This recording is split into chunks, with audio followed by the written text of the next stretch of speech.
heartwarming and supportive to look out and see friends, family. So I'm going to give a eulogy today, and I'm going to do my best. My mother, Mary Edna Kowalkiewicz, set the bar high for a life well lived. She married Mickey, the love of her life, on September 18, 1943. Such an important date for them that they each had it as a tattoo. Of course, later that made it mighty hard to dissuade her grandchildren from getting tattoos since they proclaimed, Grammy has one. Edna shared 51 years of married life with Mickey. They loved to go dancing and did a mean jitterbug. Her life with Mickey was never boring. Looking back, it seems like maybe it was a miracle that their marriage even lasted so long. Once in the mid-1960s, Dad was complaining to her that the timing was off on his 1960 Chrysler. He went on and on about it until one day, while he was gone, Mom decided that she had heard enough about timing chains. She and my brother Vic took apart the whole front end of the engine, putting each piece neatly on the driveway, labeled. Dad had a fit when he came home and saw the mess, but he ordered the part, put it all back together, good as new, and she knew that he just needed some incentive. Another time, Mickey was trap shooting with Earl and Moose. It was a windy day and they kept missing, blaming it on the wind. Mom walked over, picked up the shotgun, yelled, pull, and blasted that clay pigeon out of the air. She put down the gun, turned to the guys and said, that's how you do it. Mom always made sorrow and stuffed cabbage for Christmas dinner with the family. She passed the recipe on to her children and then her grandchildren like Kate, Val, Lynn, and others. All have fond memories of her meticulously wrapping the meatballs in floppy cabbage leaves, securing them with toothpicks as the messy tomato sauce splattered about.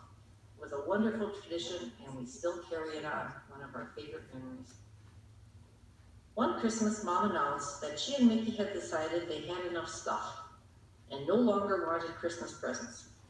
Instead, they asked each family to perform some act of charity and to describe it in a card to them. When reading these cards during family Christmas gatherings, she and Dad often wept at the thoughtful acts brought about by this simple gesture. The first time we did this, I remember her exclaiming, "This is the best Christmas ever." It has been a tradition for the last quarter century, and I think we'll keep it going as her legacy to us. Mickey died in 1994, but Mom didn't skip a beat.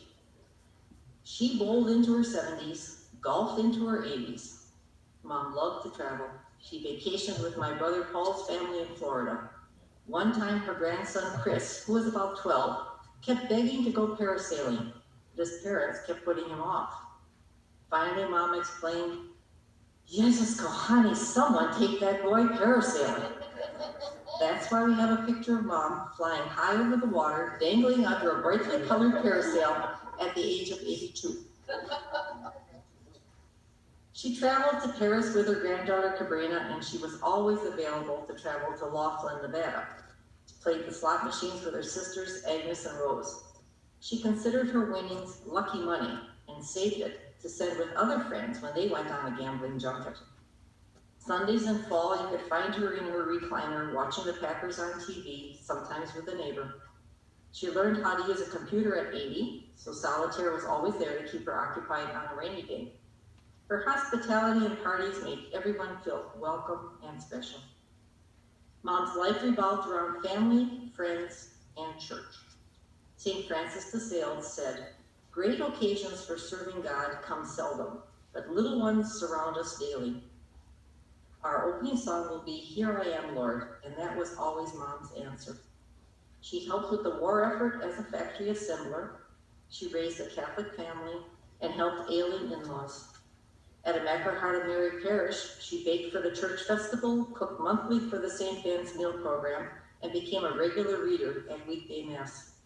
She listened to her friends' troubles and always kept on smiling. All this came to a crashing halt on a Wednesday in May of 2012. Mom was preparing for Bible study group at her home when she had her first stroke. She went briefly to the hospital, then came to live with Bob and me, never returning to her house or her old life again. She gave up her beloved Chevy Blazer. It had been the last thing Dad bought her before he died. Mom declined slowly over the next 8 years, but she never complained, fussed, or made life hard for others.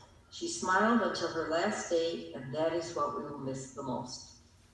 This whirlwind of a woman we are so proud to call Mom, Grandma, Granny is now gone from our lives. But her legacy of caring, service, and fun lives on in each one of us. Let's hope our own eulogies are as full of love as this one is for her. We can shed tears because she is gone, or we can smile because she lived. Thank you.